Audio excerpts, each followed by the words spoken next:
eventually the movie got made, but right to the end, nobody really had any confidence in the movie at all. So they obviously didn't think it was going to do any business. And I must say, I couldn't get anybody on the phone. I mean, I would try and ring and sort of find people 2 weeks before the release of the film, and it was horrendous. Living on the edge, sliding down hills to where the good girls go, but the bad girls will. And, you know, you go through periods on a movie where you say, oh, we're making the worst movie ever.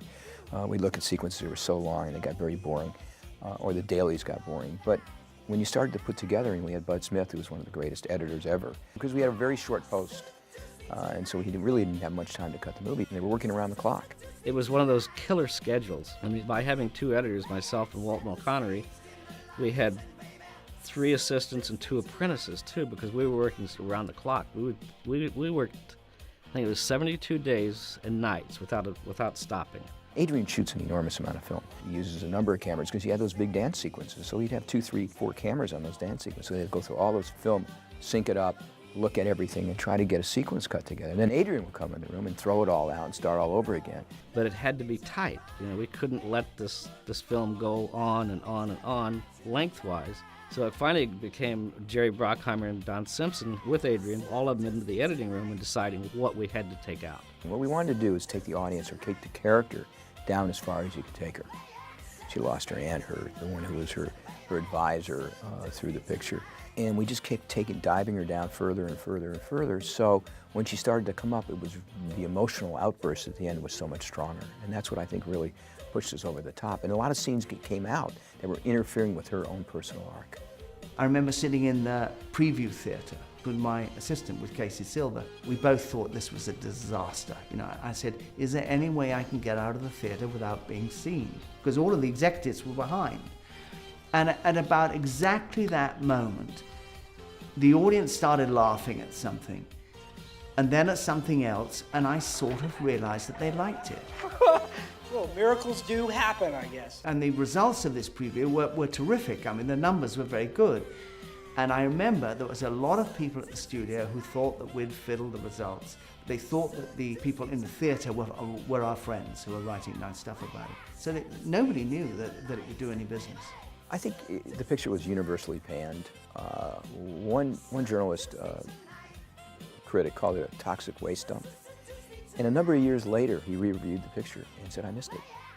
I really didn't get it. But the kids got it, and the public got it. I framed 2 reviews side by side. One review said, don't look for advertising on this film, just look for strategic signs of pollution. That was one review. The other one, next to it, was that it was the state of the art of filmmaking at that time. So I put them both up, because they're both nonsense. Opening weekend, and Don and I go to Westwood in Los Angeles. And there was one big theater, I think it was the Village where it opened in. And right across the street was a record store.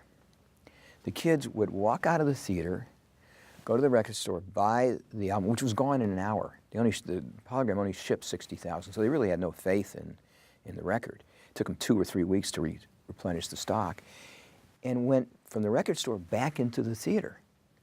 So it was like a loop. They'd see the movie 2, 3 times. It's interesting, it did $4 million for the weekend, I remember this. And that was sort of about the minimum you needed for a hit, right? And it just sat from April to September and did exactly the same amount. It didn't get, I think it went up a little bit maybe, but it pretty much stayed at the same level. It didn't fall off. You know, movies always fall off. And this thing just sat there. It's funny. You know, I'd still be living in a small apartment in Hollywood if it was based on the reviews of our movies, and especially Flashdance. But it's the public that speak. They got to sit there and pay their hard-earned money to be entertained by us.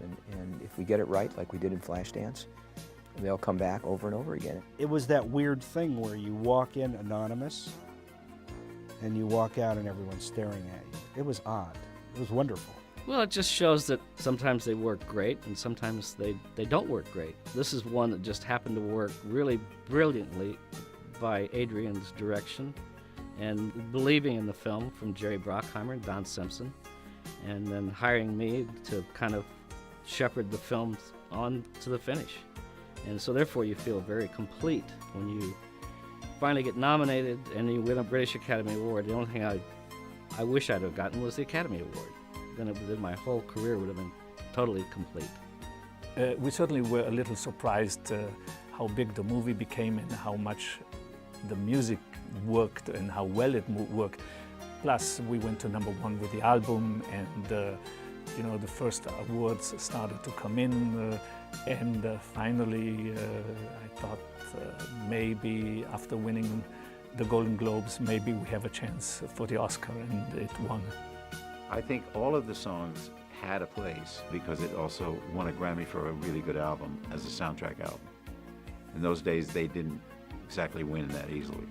Somebody rang me up from New York and said that he said, you know, they're dancing in the aisles, he said, in Times Square. He said, you have to come. He said, they get up in the middle of the movie and they dance around in the aisles, and they were, you know. It was the beginning of a whole world for women going to the movies, and for everyone who was disempowered from believing that they had a chance to chase their dreams. And it had so much power in what it was trying to express that it just was like a nuclear missile. Unhappily, a number of people who I worked with on this movie, like Don Simpson, who I miss enormously, Dawn Steele also, who I miss enormously, played like a huge part in this film. Sonny Johnson now isn't with us anymore, you know, who played Jeannie.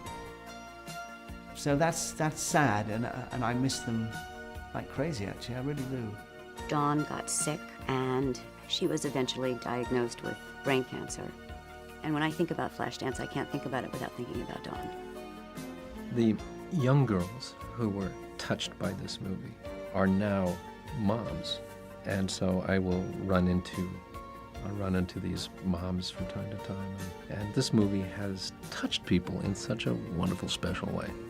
I'm very proud to have been part of it. Do you understand? You give up your dream, you die.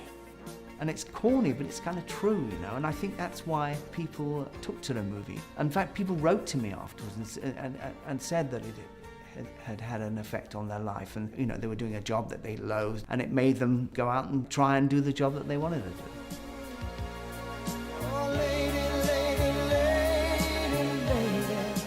Those images on that screen, the girl with those big dark brown eyes, and those wonderful dances, and the sexiness of the movie, is something you want to relive. And the music, of course, you know, stays with you.